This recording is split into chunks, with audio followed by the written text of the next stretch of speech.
2.6 trillion ہو چکا ہے اس کا جو ہے انرجی سیکٹر کا. تو ایک بہت بڑا چیلنج ہے, اس میں ریفارمز لے کر آنے ہیں, کیونکہ ابھی تک جو حکمت عملی ہے کہ جی آپ ٹیرف بڑھاتے رہو لیکن بجلی کی چوری نہ روکیں, آپ گیس کی جو ویسٹ ہوتا ہے اس کو نہ روکیں, وہ کہتے ہیں ڈسٹریبیوشن اور وہ جو لاسز ہوتے ہیں ٹرانسمیشن کے اس کو کم نہ کریں. تو یہ بڑا ضروری ہے, اور میرے خیال میں یہ چیز بھی بہت ہائی آن دا ایجنڈا ہے ہماری حکومت کے یا جو ہماری اسٹیبلشمنٹ ہے اس کے. جی دیکھیں, بنیادی طور پہ پہلے میں الیکٹریسٹی کی بات کر لوں.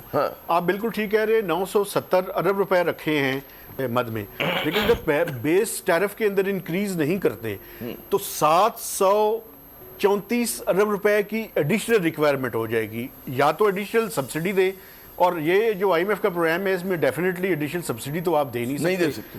تو اب حل کیا ہے؟ حل کا یہ ہے کہ آپ کو بیس ٹیرف بڑھانا پڑے گا. لیکن پرابلم کیا ہے؟